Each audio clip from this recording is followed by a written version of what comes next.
Test 2. You will hear a number of different recordings and you will have to answer questions on what you hear. There will be time for you to read the instructions and questions, and you will have a chance to check your work. All the recordings will be played once only. The test is in 4 sections. At the end of the test, you will be given 10 minutes to transfer your answers to an answer sheet. Now turn to Section 1.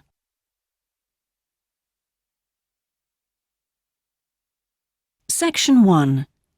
You will hear a telephone conversation between a customer and a representative of an insurance company. First, you have some time to look at questions 1 to 5.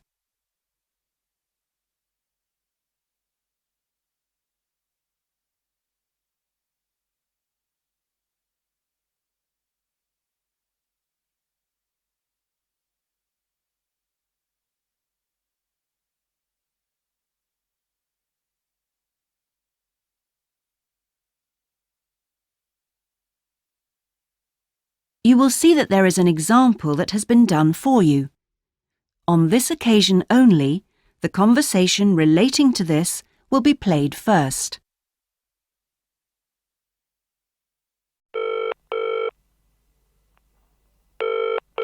Hello? Motor Insurance Department? Oh, hello. I'd like to ask about insurance for my car. Yes, of course. I'll just take a few details. What's your name? Patrick Jones. The customer's name is Patrick Jones, so Patrick Jones has been written in the space. Now we shall begin. You should answer the questions as you listen, because you will not hear the recording a second time. Listen carefully and answer questions 1 to 5.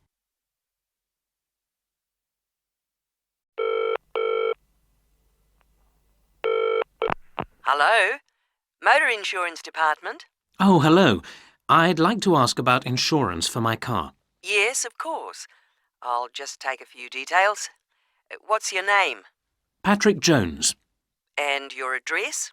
It's 27 Bank Road. 27 Bank Road. Is that in Greendale? Yes. And what's your daytime phone number? My work number is 730453. And could I ask what your occupation is? Dentist. OK. Now, a few details about your car. What size is the engine? It's 1200 cc's. Thank you. And the make and model? It's a Houghton Sable. Could you spell the model name, please? Yes. Sable. Oh, yes. Thanks. And when was it made? 1997. Lovely. Right. I presume you've had a previous insurer? Yes. Right. We need to know the name of the company. Yes, it was Northern Star. Thank you. And have you made any insurance claims in the last 5 years? Yes, one in 1999. And what was the problem? It was stolen, but... That's fine, Mr. Jones. That's all we need to know at the moment.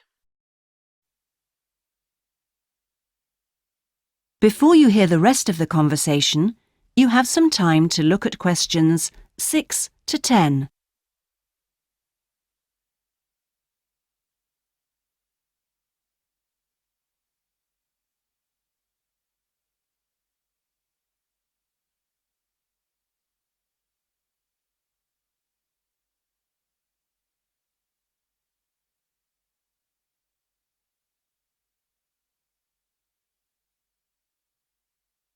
Now listen and answer questions 6 to 10.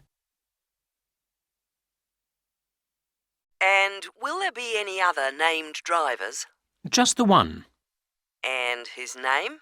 Simon Painter. Could you spell the surname, please? Paynter.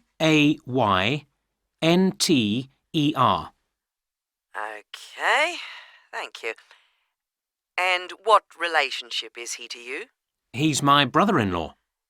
And what will you or Mr. Painter be using the car for? Well, mainly for social use.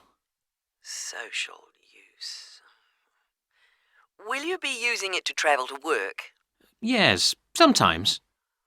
Travel to work. Anything else? No, that's it. And finally, when would you like to start the insurance? I'll need it from the 31st of January. Right. Mr. Jones, I'm getting a couple of quotes coming up on the computer now, and the best bet looks like being with a company called Red Flag. Yeah? And that comes out at $450 per year. Oh, well, that seems okay. It's quite a bit lower than I've been paying up to now. Great. So, would you like me to go ahead with that? Sure, why not? How would you like to pay? That is the end of section 1. You now have half a minute to check your answers.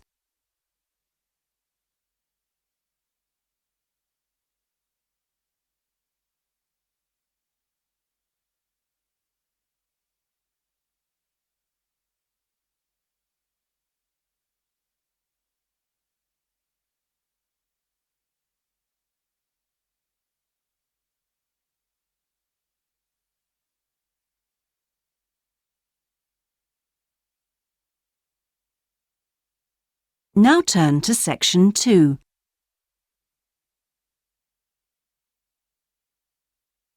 Section 2. You will hear a recorded message giving tourists travel information in a large city. First, you have some time to look at questions 11 to 18.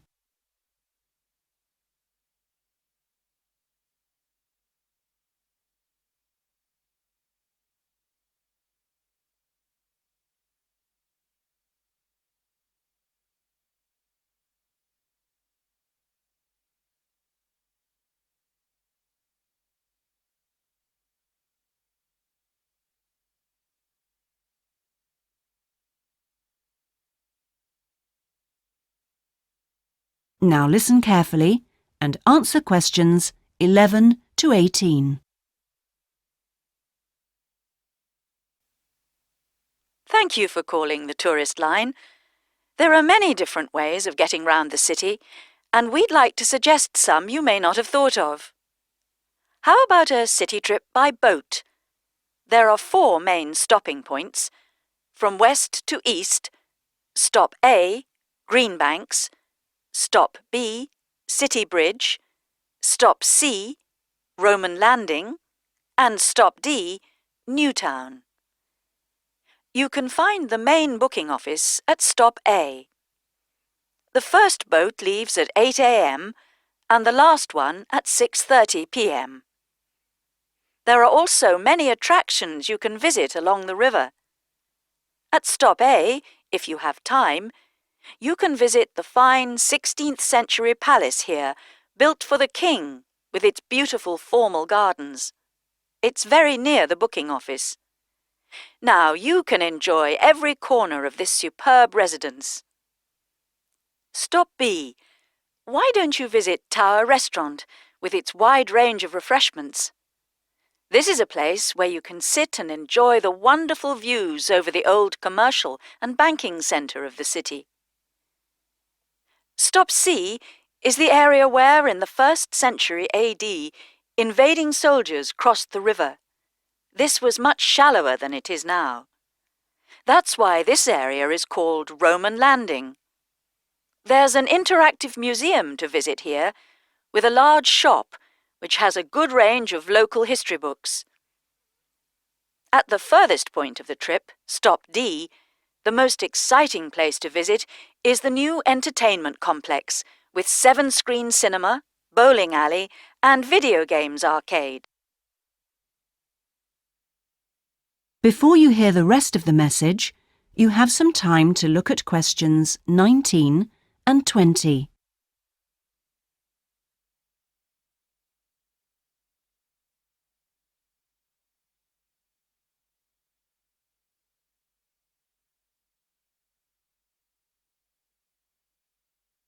Now listen and answer questions 19 and 20. Besides the boat tours, there are city buses. 2 companies offer special services. The top bus company runs all its tours with a live commentary in English. Tours leave from 8:30 a.m. every 20 minutes. There are departures from Central Station, Castle Hill, and Long Walk. This is a hop-on, hop-off service, and tickets are valid for 24 hours. For further details, call Top Bus on 0208 944 7810.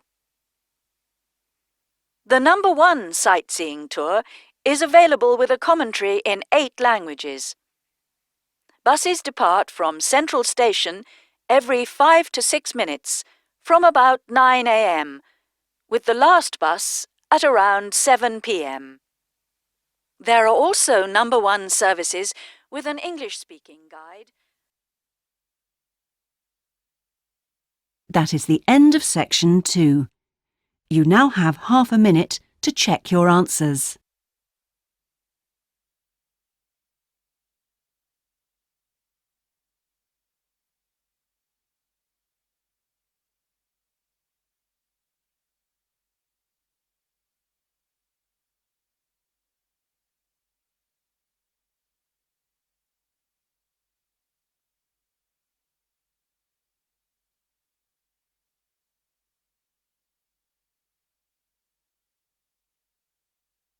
Now turn to section 3.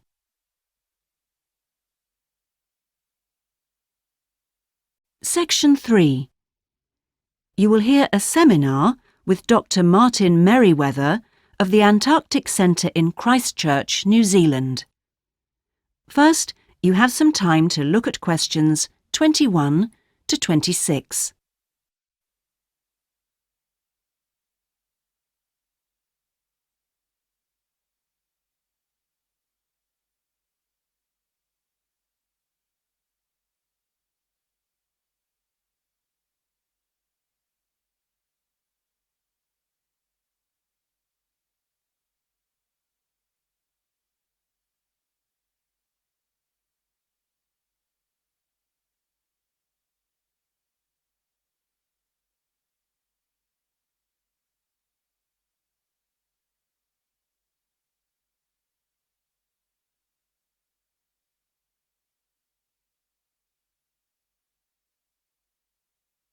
Now listen carefully and answer questions 21 to 26. We're pleased to welcome Dr. Martin Merriweather of the Antarctic Centre in Christchurch, New Zealand, who has come along to talk to us today about the role of the centre and the Antarctic Treaty. Now, my first question is about the choice of location for the centre. Why Christchurch? Was it because of the climate? Well, actually, New Zealand is the second closest country to Antarctica, and Christchurch is often used on Antarctic expeditions. Right, so it's because of where we are, coupled with our historical role. So tell us, what is the main purpose of the centre? Oh, well, we have 2 complementary roles. One is as a scientific base for expeditions and research, and the other is as an information centre. Tell us something about the role as a scientific base. Well, we're able to provide information about what scientists should take with them to the South Pole. For example, the centre contains a clothing warehouse where expeditions are supplied with suitable clothing for the extreme conditions. I suppose you need a bit more than your normal winter coat. Yes, exactly. And then there's also the specialist library and mapping services. Right. And which countries are actually located at the centre? Well, the centre houses research programs for New Zealand, for the United States, as well as for Italy. There's even a US post office at the American Air Force Base here. Really? And what does the visitor centre offer?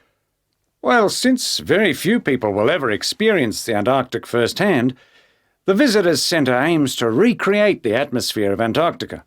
There's a mock campsite where you can see inside an Antarctic tent and imagine yourself sleeping there. And the centre also acts as a showcase for the unique international cooperation which exists in Antarctica today. What is it actually like at the South Pole?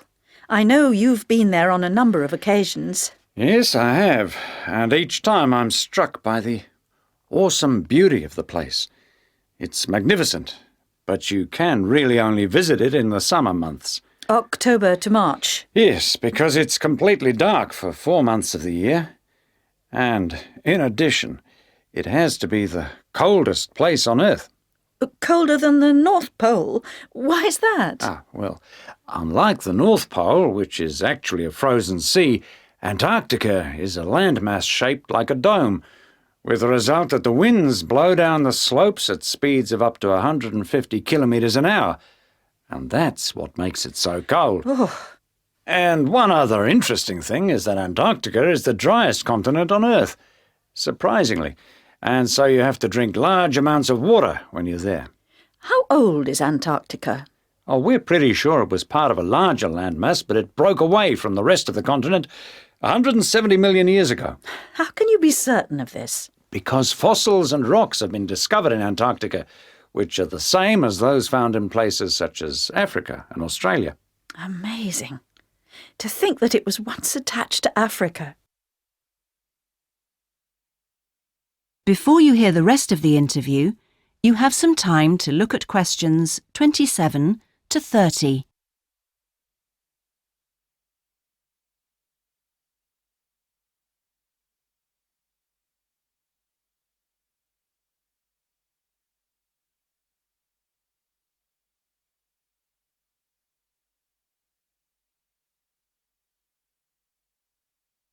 Now listen and answer questions 27 to 30.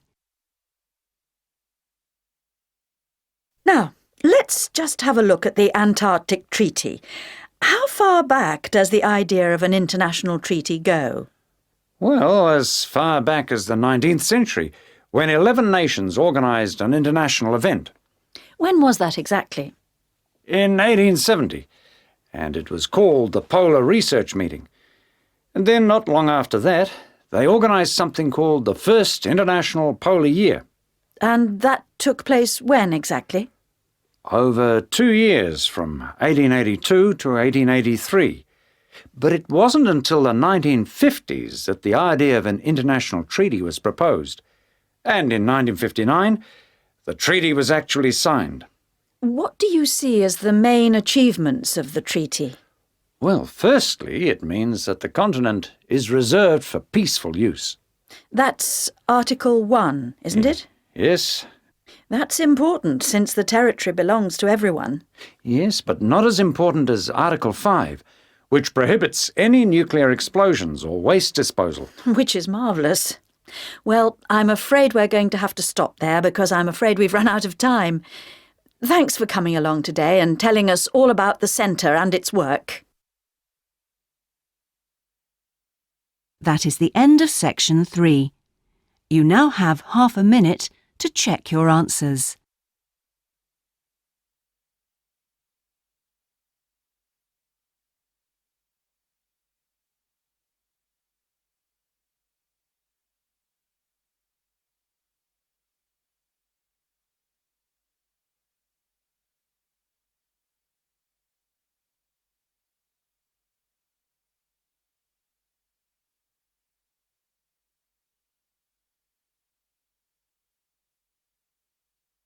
Now turn to section 4.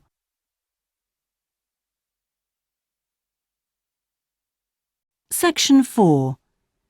You will hear a presentation given by a sports science student on her project on left and right-handedness in sport.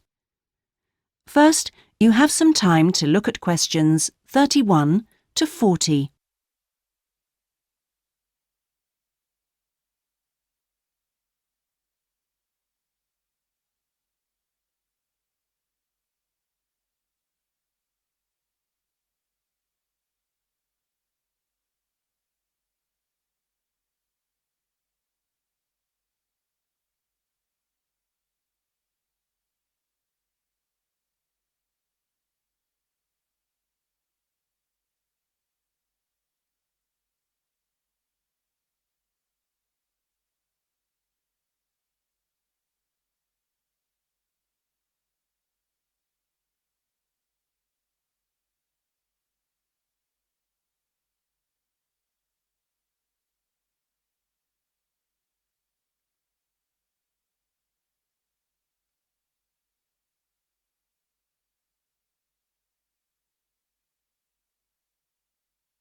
Now listen carefully and answer questions 31 to 40. My topic is handedness, whether in different sports it is better to be left or right-sided, or whether a more balanced approach is more successful. I'm left-handed myself, and I actually didn't see any relevance to my own life when I happened to start reading an article by a sports psychologist called Peter Matthews. He spent the first part of the article talking about handedness in music instead of sport, which I have to say almost put me off from reading further. But what I soon became struck by was the sheer volume of both observation and investigation he had done in many different sports, and I felt persuaded that what he had to say would be of real interest. I think Matthew's findings will be beneficial, not so much in helping sports people to work on their weaker side, but more that they can help them identify the most suitable strategies to use in a given game. Although most trainers know how important handedness is, at present they are rather reluctant to make use of the insights scientists like Matthews can give, which I think is rather short-sighted, because focusing on individual flexibility is only part of the story. Anyway, back to the article. Matthews found a German study which looked at what he called mixed-handedness, that is, the capacity to use both left and right hands equally. It looked at mixed-handedness in 40 musicians on a variety of instruments. Researchers examined a number of variables. For example, type of instrument played, regularity of practice undertaken, and length of time playing instrument, and found the following. Keyboard players had high levels of mixed-handedness, whereas string players like cellists and violinists strongly favored one hand. Also, those who started younger were more mixed-handed. Matthews also reports studies of handedness in apes.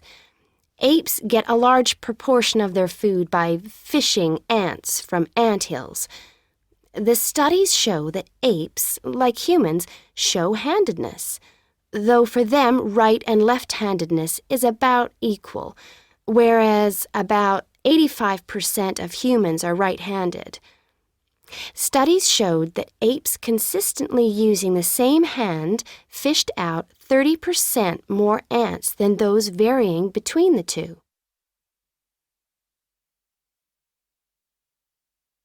Matthews started researching several different sports and found different types of handedness in each. By the way, he uses handedness to refer to the dominant side for feet and eyes as well as hands. Anyway, his team measured the hand, feet, and eyes of 2,611 players and found that there were really three main types of laterality. Mixed, you work equally well on both sides, both hand and eye. Single, you tend to favor one side, but both hand and eye favor the same side. And cross-laterality, a player's hands and eyes favor only one side, but they are opposite sides. Let's start with hockey. Matthews found that it was best to be mixed-handed. This is because a hockey stick must be deployed in two directions. It would be a drawback to have hand or eye favoring one side.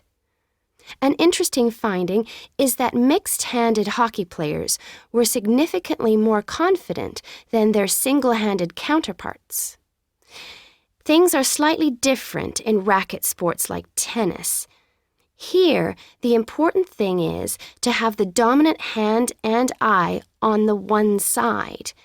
This means that there is a bigger area of vision on the side where most of the action occurs.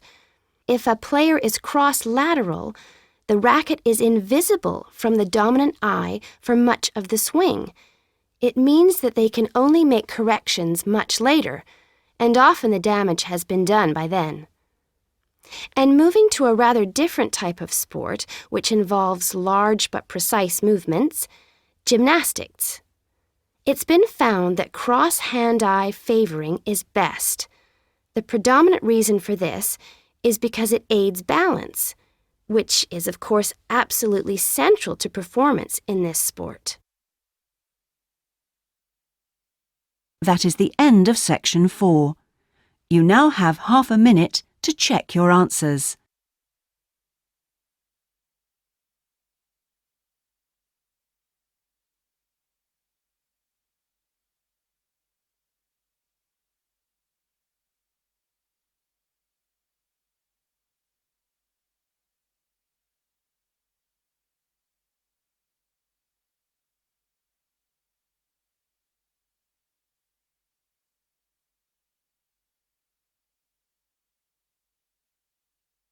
That is the end of the listening test.